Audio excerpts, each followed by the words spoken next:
Welcome to The Catch Up with Claire. I'm your host, Claire Hoon, and every week we hand the mic to women who are showing up, speaking out, and figuring it out in real time. Because when women start talking, no topic is off limits. Careers, identity shifts, friendships, family dynamics, breakups, big dreams, bigger feelings, and yes, motherhood too. Think of it like calling your best friend on the landline in 1999. Lighthearted, unfiltered, and somehow deeper than you expected. Whether you're raising your kids, raising standards, or raising hell, this space is for you. So settle in. It's time to catch up. Welcome to The Catch Up with Claire. I'm your host, Claire Hoon, and today we are catching up with Taylor. Taylor and I just met. We met via Instagram a couple months ago, and I've been chatting ever since. But this was our first conversation, and she honestly feels like a friend. This conversation is two moms having our morning coffee together, seeing where the conversation takes us, and wow, did it take us places. We connected about how we are both not original New Yorkers, but now called New York home, as it is where we've had our babies and are raising our families. We also get into some niche New York topics like mom group culture and the mom groups that we're part of. And what is a mom chat without a birth story? We really circle all the topics this morning. This is a conversation that feels like two moms getting to know each other who instantly turn into friends. I hope you enjoy this catch up with Taylor. Taylor, welcome to the Catch Up with Claire. Hi, how are you? Good morning. It is 9 a.m. Saturday morning, and we're going to have a little coffee chat. Sounds good to me. Okay, I also feel like just like as with many guests that I talk to, getting to have this conversation has been like the definition of mom life. And I feel like it was 2025 when we first started talking about chatting together. Yeah. And It's been a couple months in the back and forth of can we do this? It's chaos with small children. it's been travel for both of us. It's been sick season for both of us. Before we even hopped on, we were like about to start talking about weaning our babies. And I was like, nope, time out, save it. We got to talk live. Yeah, I Because definitely. like you said, with littles, it's nonstop. So I feel like we're going to have a lot to connect about just from the way that we've been chatting and messaging over DM. But before we get into it, introduce yourself for our audience. Give us where you are, where you're from, what your kids' ages, stage of motherhood you're in. Hi, I'm Taylor. I live in Astoria, Queens. So I'm in New York City as well. I am 34. I have a 3.5-year-old daughter and a 14-month-old son. I'm originally from South Florida, but I have been in New York City for almost 15 years. So this is home. I moved here for school and then never left, got married, and this is home. And my kids are New Yorkers and my daughter has the strongest accent. So, this is my home. But I'm a stay-at-home mom. I'm with my kids 24/7. And yeah, that's the gist. Okay, already so much I want to unpack there because did I tell we also lived in Astoria when I first moved to New York. So we moved here in 2015, so 11 years ago. Mhm, And after undergrad, but we moved here so I could go to graduate school and I went out to St. John's mhm. and we lived in Astoria for our first 2 years right at Crescent and Broadway. And I love Astoria. Do you know where I am? I'm on Broadway and 21st. I'm literally Shut right. up. Oh my gosh. Yeah. You know the building where the Synergy Fitness is? I literally just I went to New York City bagels and I walked by it. When Yes. you texting this morning that you're getting bagels, I was literally because I knew you live in Astoria. I was picturing that. Oh my God, that's such Yeah. a small world. So Very funny. small world. That's crazy that how long have you been on the Upper East Side? Are you you're Upper East? Yeah. Yeah, we're Upper East now. So we went from Astoria to Mhm. Midtown to Upper East. And okay. I also want to talk with you about like if you suffer from transplant identity at all, because you said this is home now, and I also feel like New York City is home. But when we first moved to New York, so I grew up in the Midwest in St. Louis. I'm just gonna sound so dumb, but like I knew boroughs existed. I just didn't fully grasp or understand how they worked or their concept. And so like I thought I was moving to New York and would just like automatically be on the island of Manhattan, even though I signed a lease in Queens. I didn't understand, and, like, I knew I needed to be where I was because I could drive. I had a car when we moved up here, and I was driving out to school, 'cause it was Mhm. a night program, but, like, when I figured out, I'm like, I have to, like, walk over a bridge to get into Manhattan. It was such I don't it was like taking a balloon and popping it, like, and I don't and I love Astoria now, but, like, when I moved there thinking I was, like, gonna be in Manhattan, like, the city, it was, like, such a shock for me. You're like, "This is not where I wanted to be. This is not where I thought I was going to be." Well, I was just like and, like, Astoria is just culturally so different than Yeah. Manhattan, and especially many parts of Manhattan, like, there you don't have high rises. I mean, you do now over in, like, Long Island City area, Mhm. but, like, it felt like a cute little neighborhood, especially, like, all the, like, Greek parts over on, like, we're over on, like, 30th, and I was thinking I was like, "No, I want, like, big city action, not, like, neighborhood Not feel." this. Yeah. Anyway, we were in Astoria for 2 years, ended up moving after I graduate well, no, while in my last year of my program, we moved into Midtown, Mhm. working in Midtown. I was like, "Oh, great, I can walk to the office." And then as soon as I found out I was pregnant, we were in, like, a 600 square foot tiny apartment that was cockroach infested, and we were like, Um, "We gotta get out of here." we've all been there.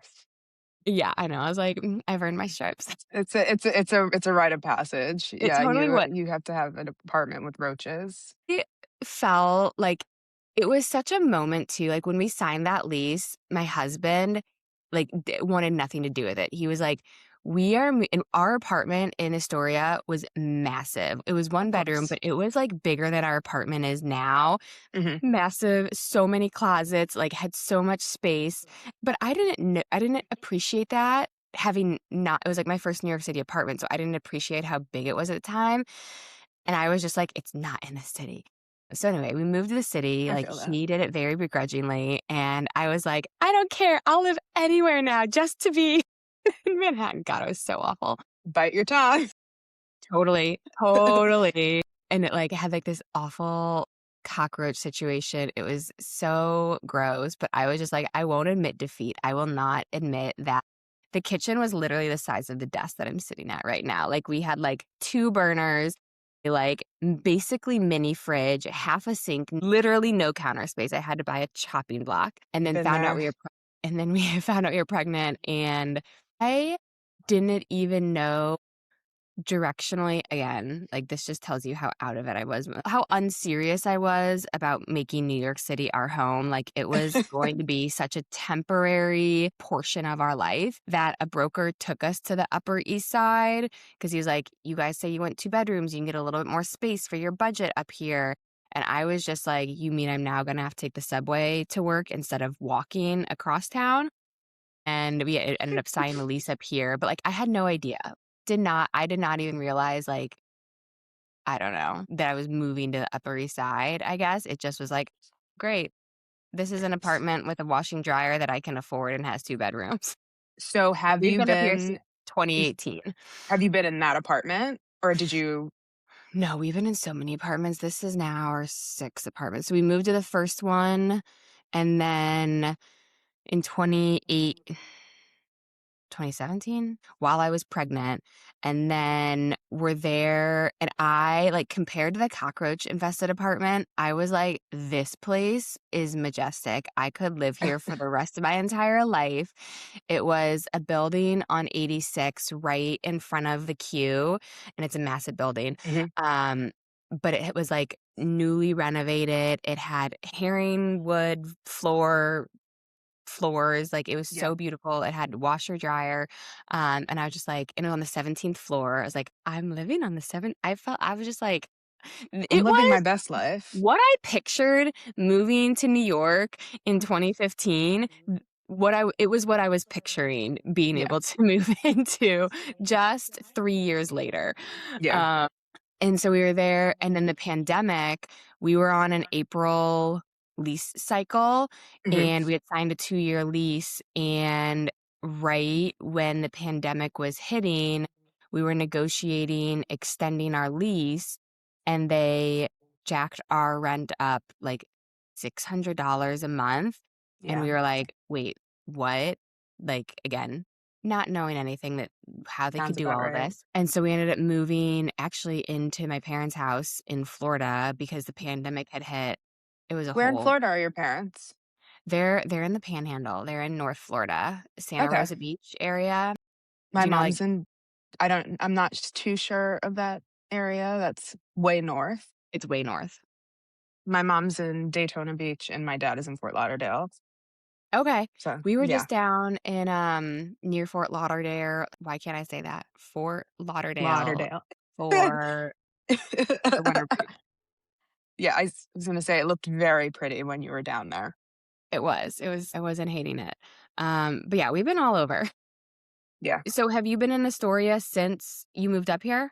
No. So, Okay. I started out in I originally also had no idea with the boroughs, and I ended up going to my first apartment. You ready? I was in Jersey. I took a bus. I took the bus to Port Authority, and I Oh my was god, Port just Authority. Port Authority. I took a bus, and I was only there for a year, thank God. My apartment was small, but I thought it was great, but I hated being over there because it's like, this is not the city, Yeah, and I didn't grasp that concept either. It was really so close, but, like, the bus, mm-mm. Like, the city bus now, like, it's fine, and it's great with kids. I never took the bus before I had children, same. except for that bus, but you know what it is? It's now it's convenient, especially with a stroller. I don't know if Mhm. you take yours everywhere, but, Oh, yeah. yeah, and you have a biggie too. What do you have, a Vista?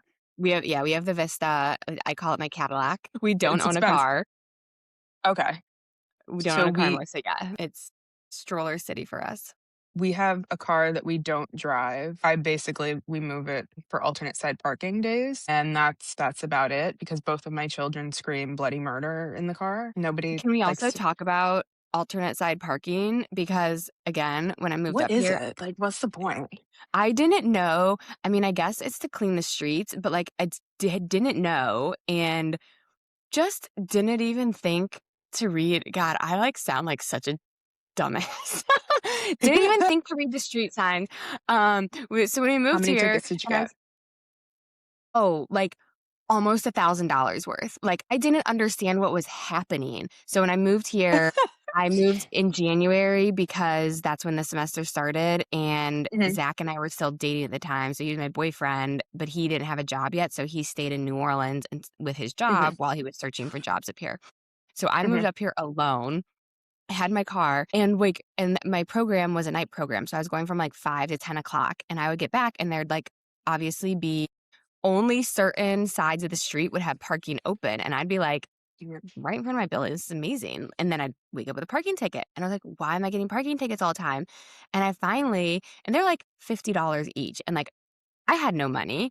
I was 23, 22. I don't mhm. know. I had no money to pay a $50 parking ticket multiple times a week until finally my now father-in-law was like, "You have to switch your car every other day, like, to the other side of the street." I'm like, "Why do I have to do this?" And so it took me like I could have bought a parking spot for the amount of money I was paying in parking tickets. Like, Yeah. it just didn't even I had no idea there needs to be like a like, welcome to New York user manual for new girls. And because people don't tell you either, like, No, they just it's like, like, "Why does this keep happening?" they're, like, gonna yell, be like, "This is what you get for being a transplant." Pretty much, this is your fault. Yeah, right, like, yeah, you deserve it. Exactly. That's what you get for moving here. Right. But so I was in Jersey, and then I went to where did I go? I was on the Upper East Side. I went to the Upper East Side. Where up here? I was on 70th between First and York, so right by the Okay, hospital. That was my okay. roach infested apartment. Like, Yeah. yeah, and I I've had never one of my cats, like, I only had one at the time, but my cat literally would, like, walk around, like, chirping, like, making this noise every time she saw it. Just it's disgusting, disgusting. Do you wanna hear how gross our infestation was? Like, this, like We would have like I'd catch like little ones like here and there, only in the kitchen, and they were only in the kitchen.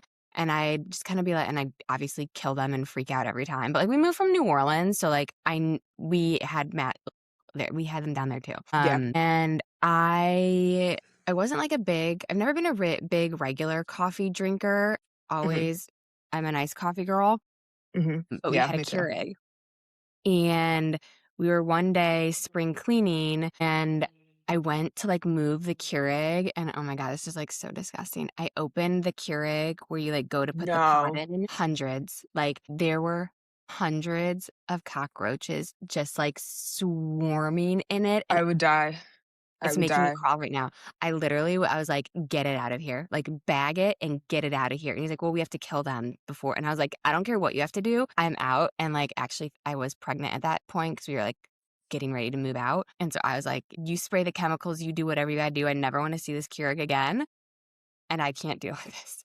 And that's when I finally was like, "Okay, so maybe this wasn't our best apartment ever, but we'll You never finally you forget it. We will Yes. never forget this experience." My legs are Yeah. itching. I know, me too. Yeah, it's God, bad. that's terrible. It's awful. It was awful. And I literally have not been able to drink out of a Keurig ever since.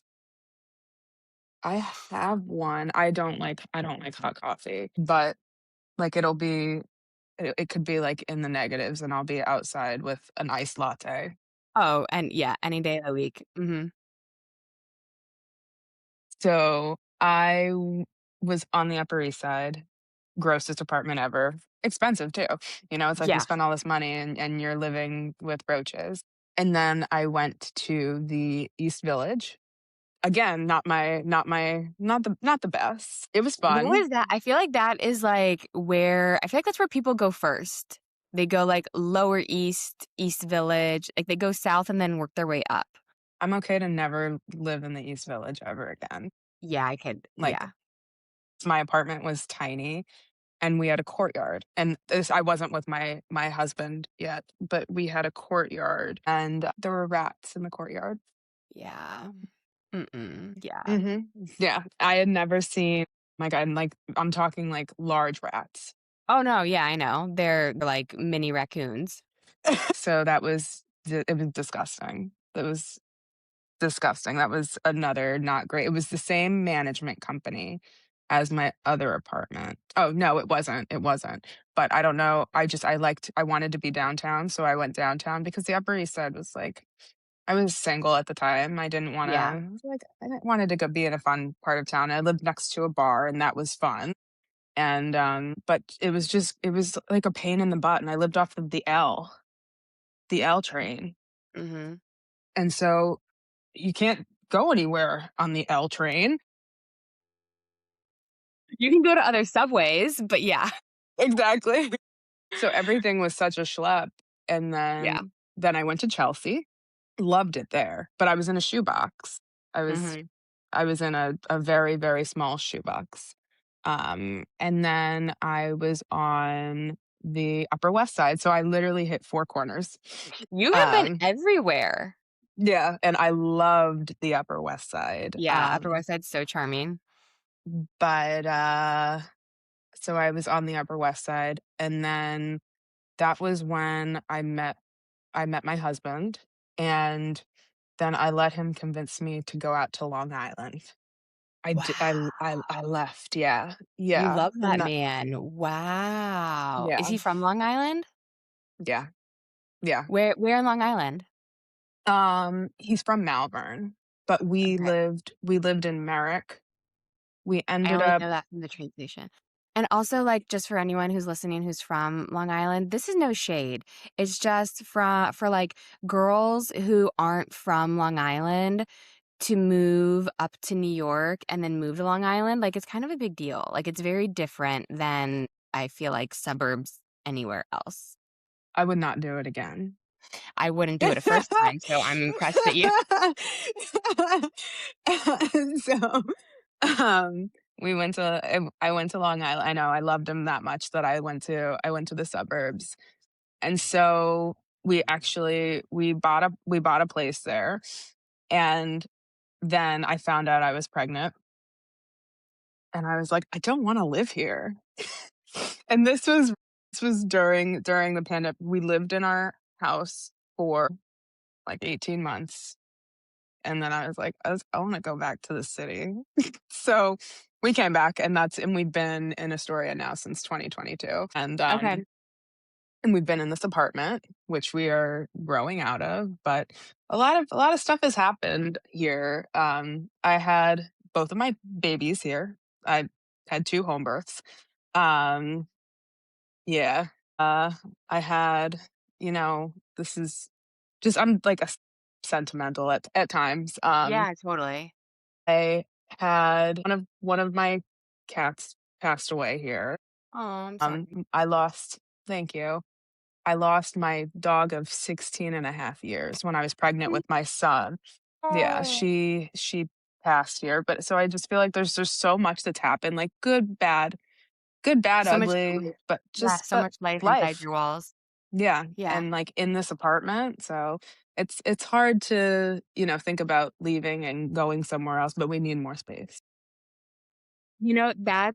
That's how I felt about our first Upper East Side apartment Mhm, because I moved there begrudgingly, mhm, only because I was like, I felt like I was moving.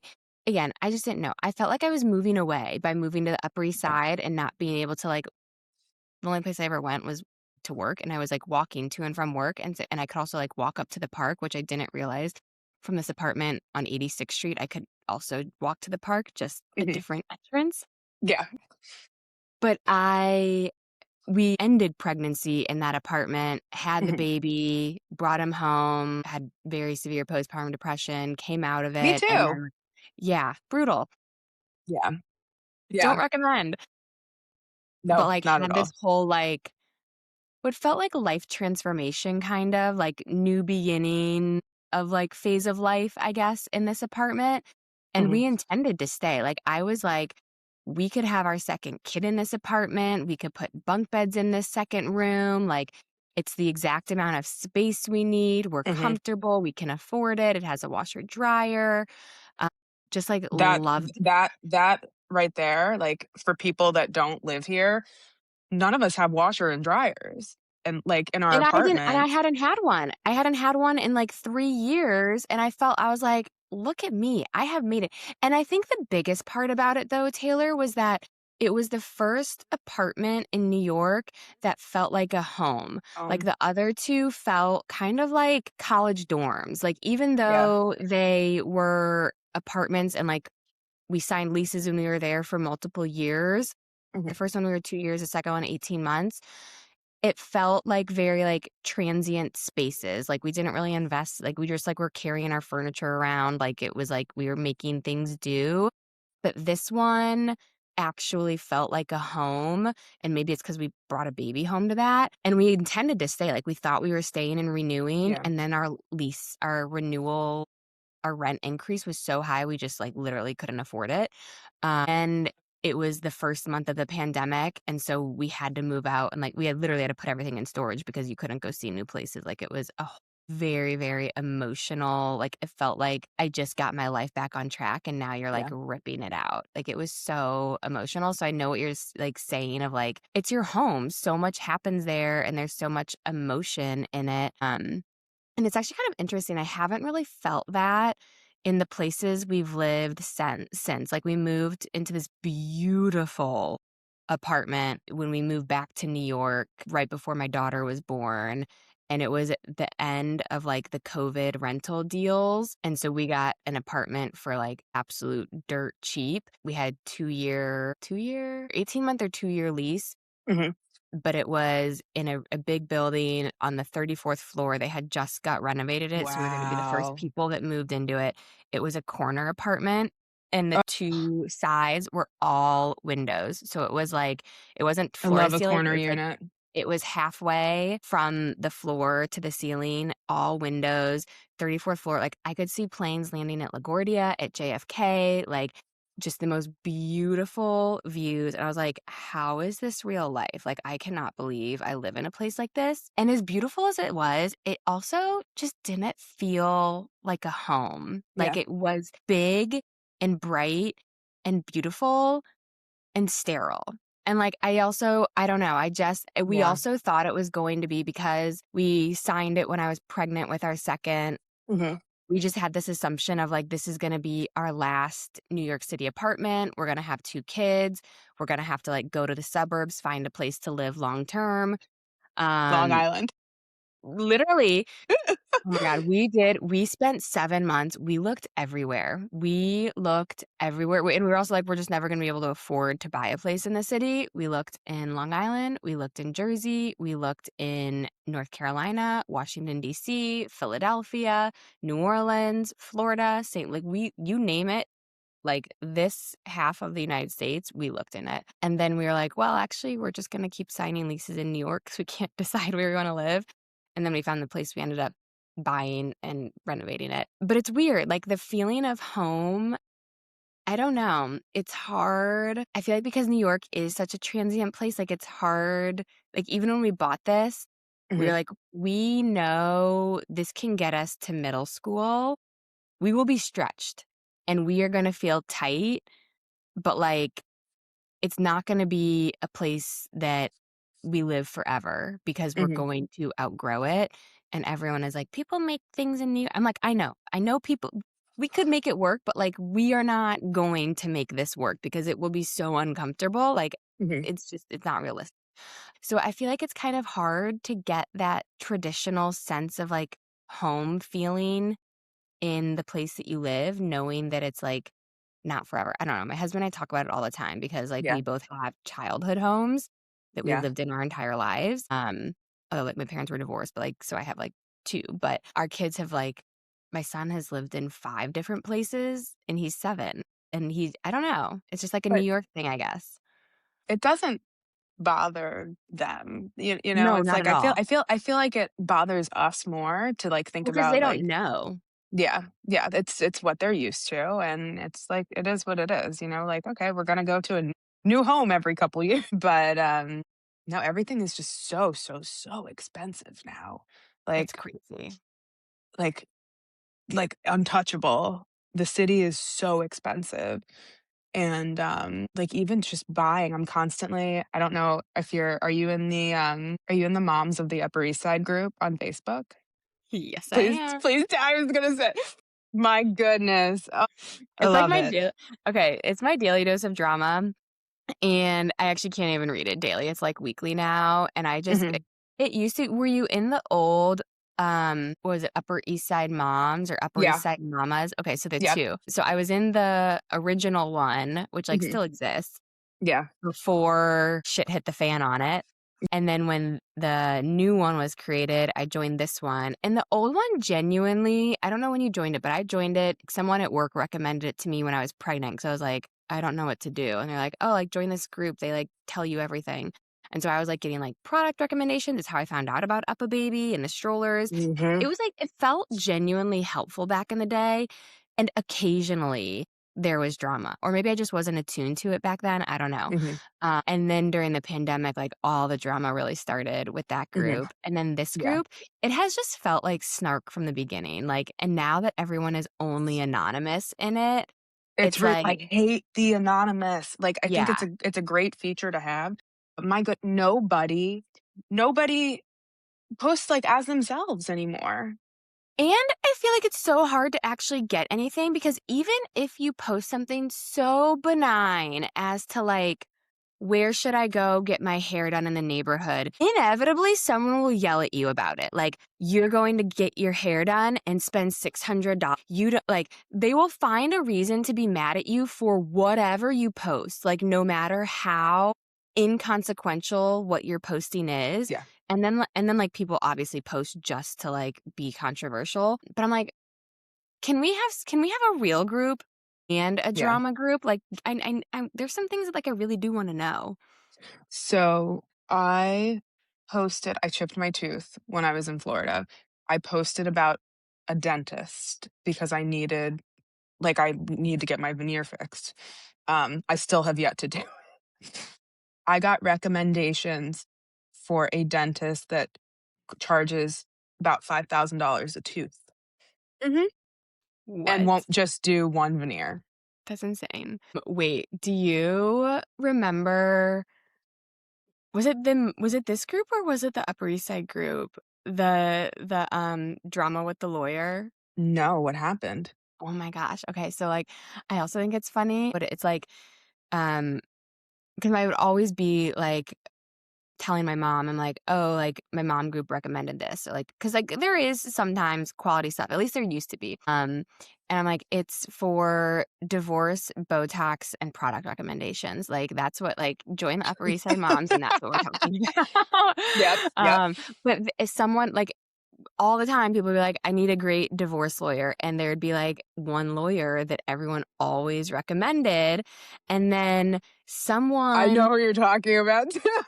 but do you know the post I'm talking when someone like called them out of like, hey, I don't know if you've ever received a recommendation for this lawyer, but just so you know, my experience with this person and like ripped the lawyer and I they're know like, I know exactly who and what you're I was talking like, about. this Yep. is tea. This This is is like hot yeah. gossip. Oh, Yeah. No, I know. I was invested in that thread and I was like, that's the sort of, I was like, ooh, I feel like really in the know about something here. I just pulled up a post that I saved on my phone back from July of 2023. Let me read this one to you because I thought that this was I don't know if you saw this one. I'm so ready.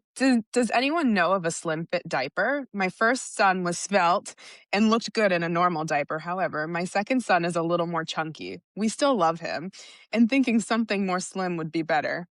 It's like July of 2020, I screenshot it because it was so good and my daughter was so little back then and I was like, "What? What?" I'm so glad you saved that. I might need you to send me a copy of it because all the time, like, I love when people reference, like, now when people put like trolling posts up or like what seem like fake posts just to get like clickbait or whatever, people always reference, is this like, this is the equivalent of asking for the skinny diaper. And that was the post they're always referring to. Yeah. I refer to it on there like I do it as like as a joke. Like this is like the Welcome. svelte baby. Like, come on. Welcome to being a mom on the Upper East Side where we care about the skinny size for our baby's diapers. Yeah. Yeah. Exactly. Yeah. Which is also like feeds I'm like, this is why I don't belong up here. Yeah. Meanwhile, it's like I don't care what I yeah, like my kids wear coterie just because my daughter is so allergic to everything back Oh, so in the hard. day, but she's fine now, thank goodness. We have no food allergies here, but oh my gosh, where Does was I coterie going with come that? in svelte sizing or they just Yeah. have regular Yeah. No, sizing? just regular Just sizing. regular. But Okay. Yeah. they're a wide diaper. It's just a wide diaper, but it's delivery on like you can only get it like you get them Yeah. delivered and they're so expensive. So Yeah. I'm like, I mean, like diapers in general are expensive. everything Diapers, everything for everything is so babies. expensive. Except for bananas. Like bananas I feel like are the only thing that have been inflation proof so far. And it like I don't know Bananas and why. Costco hot dogs. I saw a post about that the other day. I don't eat meat, but the Costco CEO said that as long as he's the CEO, the Costco hot dog will never be more than $1.50. Doing the Lord's work for us. Thank you, Costco CEO. Exactly. Because he wants everybody to be able Don't to eat hot afford it. dogs, but my son does. He can house the hot dog, and so you know what? Now that's what we'll need. So hang on, that's just this that made me think of so I did used to eat meat and hot dogs and so they call the hot dog stands like the hot dogs dirty water dogs. The first time that I came to visit New York, I was young. I asked one of the hot dog vendors, "How dirty is your water?" He yelled at me and he wouldn't sell me a hot dog. Oh my god, that's amazing. Yeah, some of my fondest memories of from in the city. Yeah, how dirty is your water? That was me asking because they were called dirty water dogs. Like I Yeah, didn't. This is like people that don't live here. Like that's how we. I feel like some people like that like feels like dependent on the stand you go to because I feel like some people would lean into it and be like the dirtiest. The dirtiest Exactly. you'll find, and you'll be like, "Great, give me 3." That's amazing. Yeah. Okay, wait, I wanna hear about so many people, I feel like so my husband and I met before we ever moved to New York, Mhm. and I say, like, thank God for that because I am not cut out for dating. Yeah. But you met your husband here. How did you guys meet? On Bumble. Yep. Bumble! Yep. Yeah. Okay, so the apps Uh, work. dating is hard, yeah. Yeah, dating is hard here. Well, Yeah. it was, and, like, I wouldn't ever wanna date again, like, it's not an enjoyable thing, it's too much work. It's too much work. It's so much work. I feel Yeah. like I mean, like, that's, like, what I constantly talk with girlfriends here about actually, not just here, like, anywhere, um, that it's really hard and, Yeah. like, trying to actually find someone but, okay, that's, like, an app success story. Yeah. Yeah. Speaking of having it be hard to date, there's a group on Facebook called what is it? Are We Dating the Same Guy in New York City? Wait, I've heard of this. I've never been Oh part of it, my but are you in it? yes, drama. My gosh, the things that men do. They're so Oh my dumb. it's nuts. It is crazy. And like that made me think of that. Like I'm like, "Oh my god, there's no quality men left."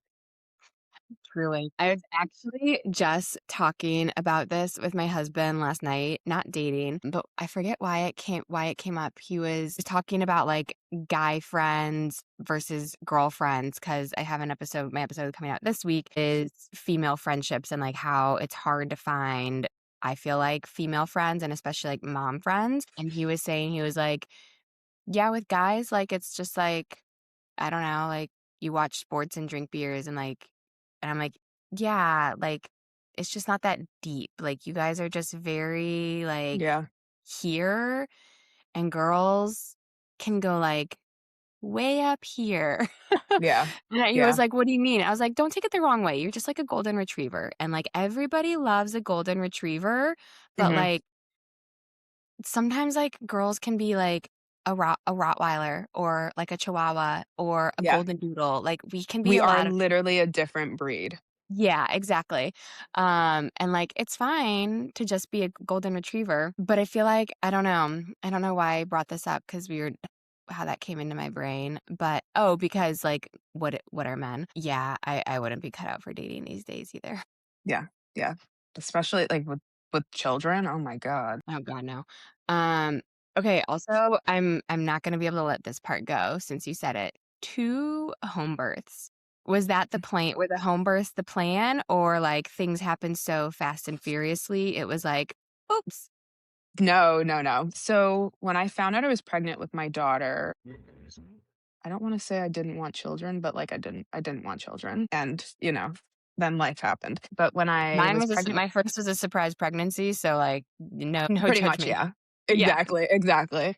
But when I was pregnant with my daughter, I was, like, interviewing OBs on because we were still on Long Island, and we hadn't decided to move yet, so I just met so many, I was, like, dating OBs.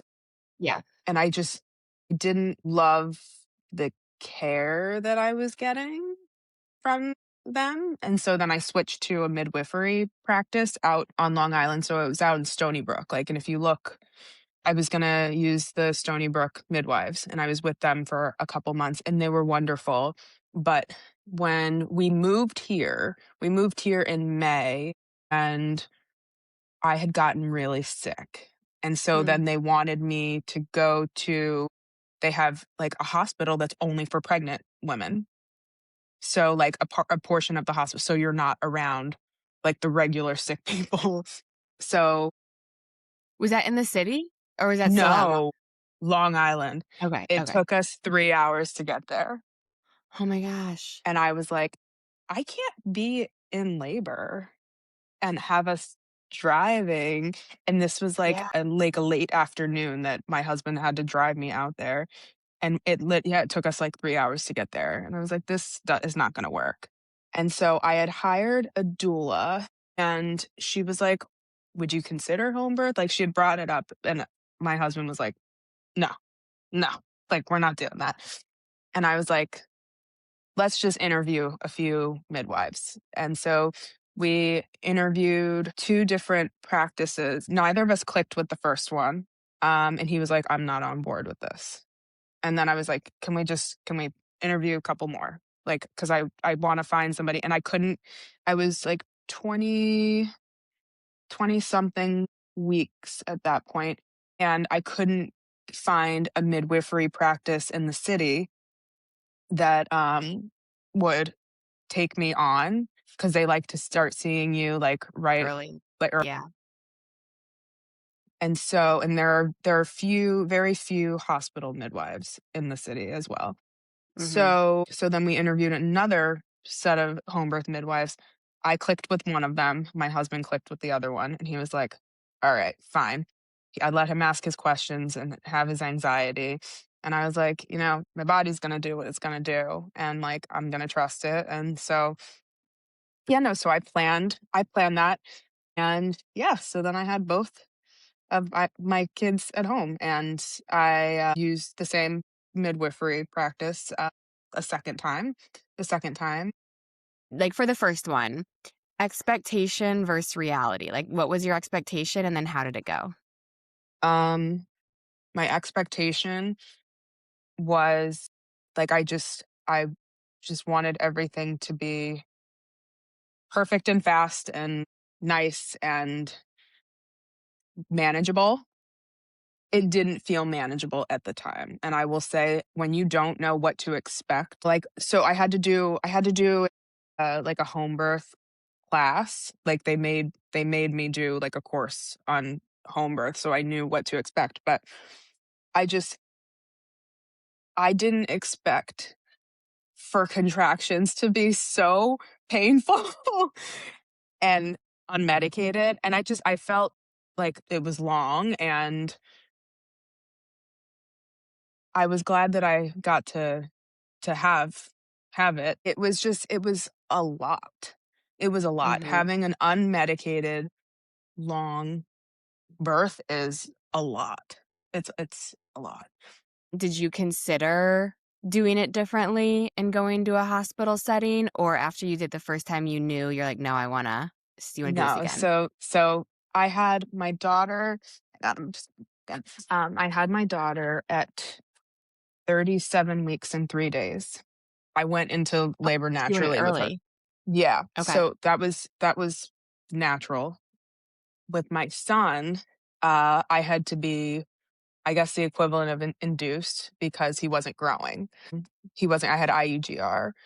Yeah, and I had, like, low fluid, and so I was having to do,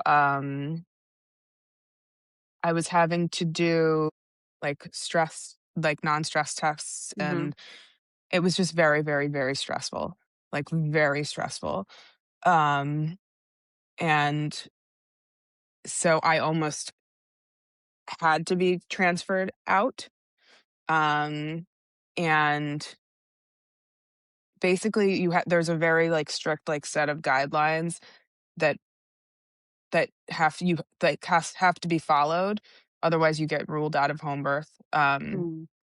And so I was a little more worried with my second that I was going to end up having to go to the hospital, because like, I also had him at 37 weeks and 3 days. The day before I had him, I was doing an NST. His heart rate kept going above 200. And they were like, I had to drive really far to an MFM because I needed to get into somebody at the last minute. This is the kind of situation that you really need to go to the hospital for. Mm. And, my midwives, they trusted my gut, and they were like, so the MFM was like, "She can have the baby at home, but the baby's gotta come out."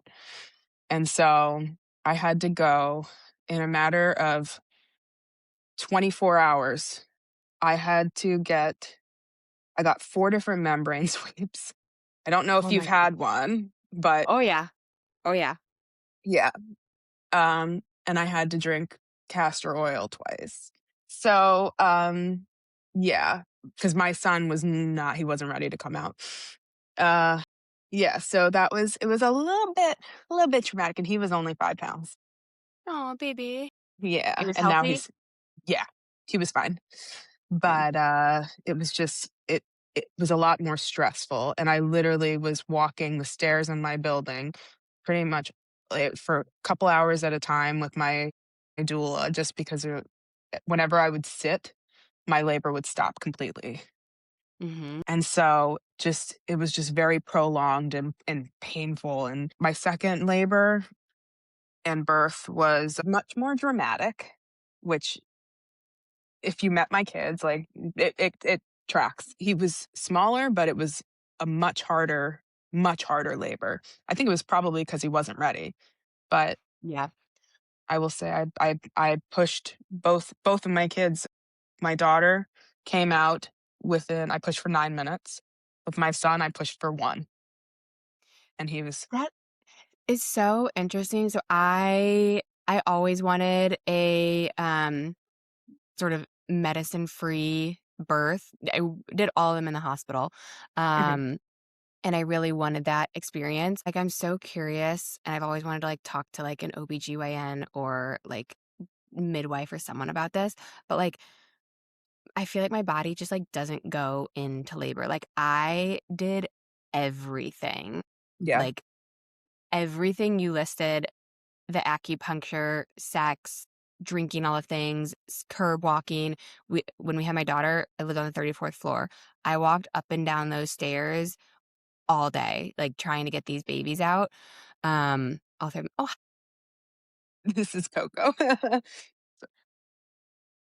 and they just, like, wouldn't come, like, and then the Yeah. second Pitocin hits my bloodstream, I don't actually even know if it hits your bloodstream or what it hits, but, like, whatever it does to take effect, boom, like, my babies then birth themselves, like, like, I don't know what that is, and so I've always wanted that experience, but just haven't been able to get it because, like, the contractions just have never I've never had a natural contraction, and for my first 2, my water broke. Mhm. I was 4 days overdue, so I was waiting, Wow. like yeah, I was waiting for my doctor was letting like, they're like, "We'll let you go, up until a week," and so Mhm. at 4 days past due, my water broke, and they're like, "Okay, well, like, come in to get monitored and see what's going on." I wasn't having any contractions. I waited, like, Oh. 9 hours. I was, like, pumping.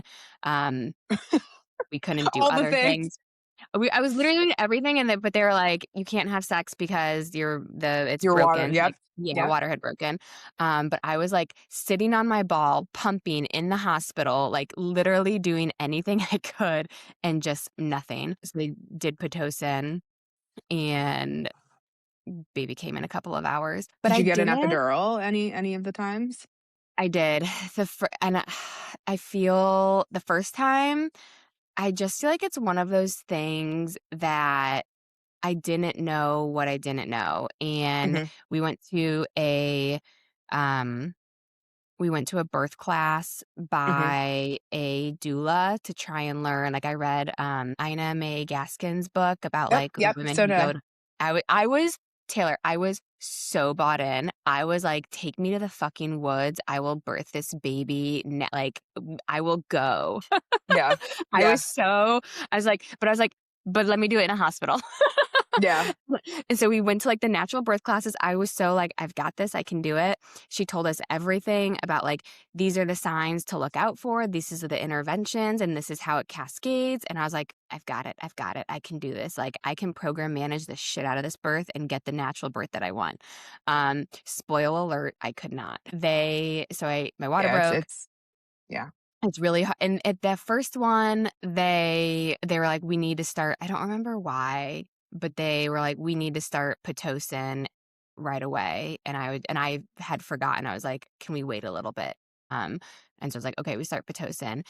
And I think it was because the first time I had ever felt anything of a contraction, it went from, like, 0 to 100 Yeah. really, really quick. I've heard that And Pitocin contractions are horrible. Well, and that's what the nurse was talking to me about, and I don't know, like, sometimes I question, like, are you telling me this because you wanna make me feel better or because you want me to be compliant? And, like, I had told her, like, I wanted a Yeah. natural birth without an epidural, and I was like, "Oh my gosh," that was a lot. She's like, "Pitocin contractions are 100 times stronger than natural contractions, so, like, you're gonna feel a lot." And I was like It's so because it's she's like, synthetic "Don't." oxytocin. Yeah. Yes, and so she was like, "Don't feel bad because, like, it's way more intense, like, it's, like, induced, like, that's the point of it because your body we have to force your body into this versus, like, it being a natural thing, so, like, the sensation is much more intense." And I was like, "Okay, well, like, if is this, like, how it feels the whole time?" Or she's like, "No, this is the beginning. You're on, like, a level 2, and you have to get to, like, a level 10 for the baby to come out." And I was like, "Oh, fuck that. Give me the epidural right now." Yeah. Um, and so for the first one, but then I won't get it was I feel I was like OD'd on epidural. Like it was like they mismanaged it. I couldn't feel anything. I couldn't move any part of my body. It was Oh my gosh. I went into I feel like physical shock almost Mhm. because I could go from, like, feeling the baby move in me to, like, I couldn't even feel them touching my leg, and they were like, "Lift your leg like this," and I was like, "I don't know how to physically do." Like, it was so jarring.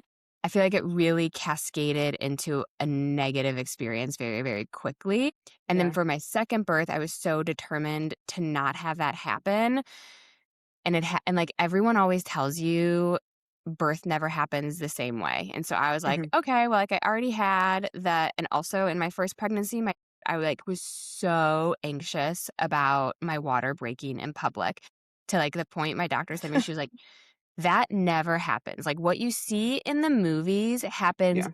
10% of the time. That's not real life." And I was like, Yeah. "Okay." And she's like, "Put it out of your head. Like, she's like, "You're gonna know. You're gonna be fine. You're gonna get home." We are in Manhattan at dinner with my in-laws, and my water breaks as I'm sitting at the table at dinner. Like, I'm like, "Ma'am, you told me I didn't need to You worry about lied this to because this me. never happens, and here we are." Yeah. And so, like, What I was wait, like, was it a lot? my pants looked like I had an accident." Okay. Yeah, it was there was, like, water trickling down my leg. But I put that out of my head. I was like, "No birth ever happens the exact same way." So I was like, Mhm. my second baby, my water isn't gonna break. Second baby, water breaks. We had gone to dinner, got home, and then in the middle of the night, I woke up. I was falling asleep, and I just, like, felt it, and I was like, "And my water broke, and I'm not having contractions. Here we go again." So I at least knew that time. I called my doctor. I was like, "My water broke," and they're like, "Are you sure?" And I'm like, "Well, I'm pretty sure." But then they, like, made me question it, and I was like, "I don't know. Maybe it wasn't. Maybe I just peed." And they're like, "Well, come in and get checked, and if it's not that, like, you can just go home." This was at midnight, and we lived, like, 6 blocks from the hospital, so we walked. So we walk to the hospital with nothing. Like, I had my little wallet and my phone, and that was it. Mhm. Because I was like, "Oh, they're just gonna, like, test my water, like, put the swab down there and see, Yeah. and then I'm gonna go back home." And they tested it, and it was amniotic fluid, and so my water had broken, and I was like, "Shit, now I'm here." Also, not having contractions, though. I Mhm. also didn't have my birth bag or anything. But that time, I knew enough to say, I was like, "This is what happened to me last time." I told them, like, my whole birth experience, how I felt like I was, like, OD'd on Pitocin and Mhm. epidural, and I really wanted a, like, medical-free or, like, a medicine-free birth, and that's when they were like, "Okay, like, here's the ball, here's the pump, like, let's see if we can get contractions going." And so they gave me, like, 9 hours of sitting there, and I got from, like, a point 0.5 to, like, a 1. And they're like, "Yeah, nothing's really happening, so, like, you need the Pitocin, and we wanna give you time to be able to, like, have a vaginal birth, not a C-section." I was like, "Fine, Mhm. let's do it, but I don't want the epidural." And I will say I was so much better prepared for the birth that time, like, Yeah. we'd done birth classes again, they all had to be virtual because it was a pandemic. And it was, like, I think my mindset was so different around like knowing what to expect and like Mhm. reframing, like it's not painful, it's like a sensation. And so like I did like use the whole like supportive language things that Yeah. they teach you in birth class um up until a point.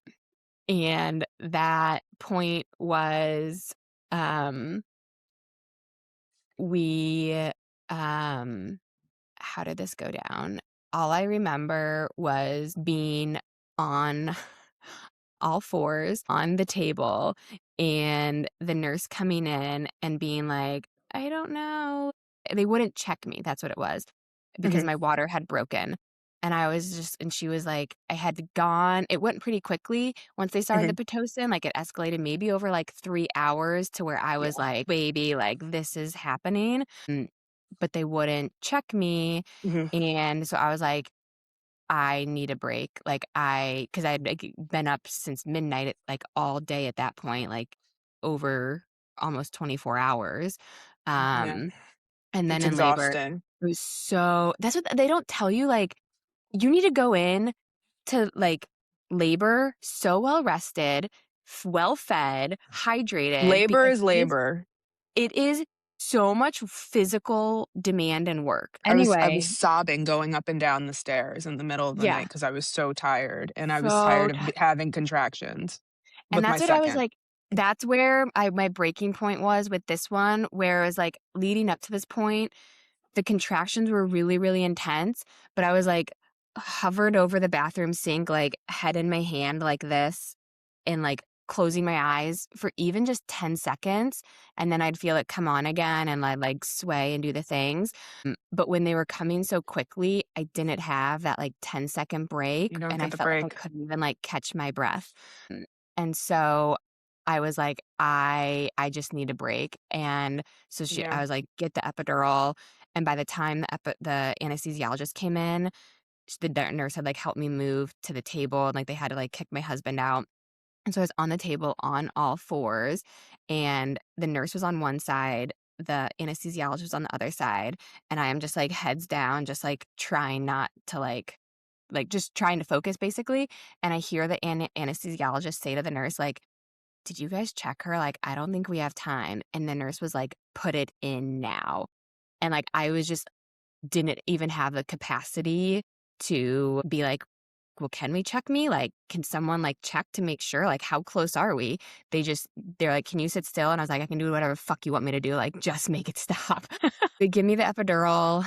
And within like 10, 15 minutes, it like kicks in enough for the doctor to come in. She does a check and she was like, oh, you're at a 9. Like, this baby's coming. And I was like, if someone had told me I was at a I almost 9 did before it. I got the epidural, this baby would be here by now. Like, I could have, Yeah. if had known that I was within an hour of this baby coming, Mhm. I could have gotten my mind right to get it out.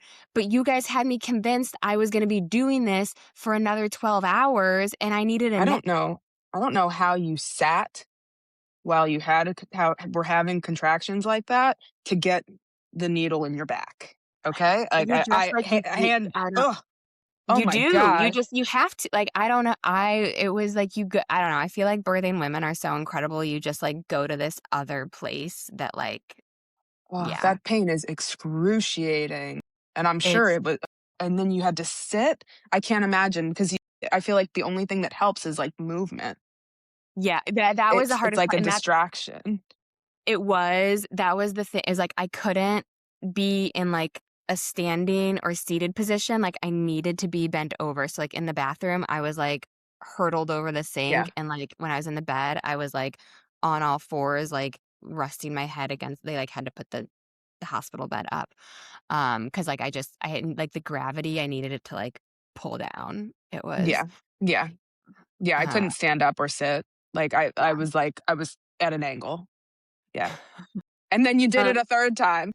and then I did it a third time and that one, it's like, I'm gonna talk through my birth story in my April solo episode, which I'm recording this week, and that was, like, definitely the worst one, and, like, I feel like I've part of, like, the hard part of closing the chapter is I really was so prepared to go out on a high of births of, like, you learn so much in Mhm. your birth experiences, that you want to be able to apply it. And I was like, I have got this. And my doctor was so supportive. Like, she knew I wanted a natural birth. Natural, I mean, like, all birth is natural, but like, I wanted a intervention, like medical free birth. Mhm. And she was so supportive of my birth plan. She was going to give me until 41 weeks. Like, we were so in sync. And then just a lot happened that like made that medically unsafe for both of us, unfortunately. And so it was just like a huge like gut punch to be like, Yeah. you're just not in control. Like, there are certain things like with you and your son, and like you got him out, but like you just don't know what you have to do, what's best Yeah. for you and the baby. And sometimes that's not what you want. But Yeah. isn't that Yeah. motherhood? Yeah. Yeah. Yeah, Uh, exactly. This hence me still having, a baby on the boob all hours of the, night. all the time. Yeah. Speaking of a baby on the boob, it's nap time and I have to feed a baby. Taylor, this has been such a treat, and I feel like we definitely need to do it again because Oh, definitely. we jumped into this so quickly. Like, I don't even know if I said, like, we've never had a real life conversation before. Like, we've messaged back and forth via DM, but like, Mhm. this was Yeah. so fun. Oh, no, you're a friend now, like, this is Mhm. great. My We'll have friend to get Taylor. the children together. Well, I'm gonna take the ferry over to Astoria Park, and you'll take it back to Carl Schurz, and because ferry stops are Yeah. so close, and Oh, it's we're gonna amazing. It's have amazing. summer playground dates. Sounds good. Alright. Okay, well, good luck with the rest of your day. Happy Thank Saturday. The you, sun is same to out. I you. hope I the know, it's caffeine is very strong. cold. Yeah, Is it?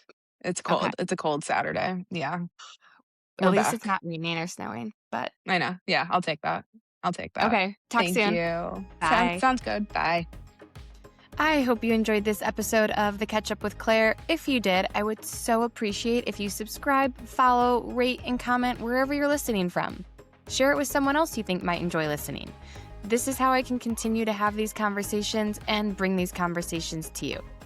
Until next time, be kind, be brave, and be safe out there.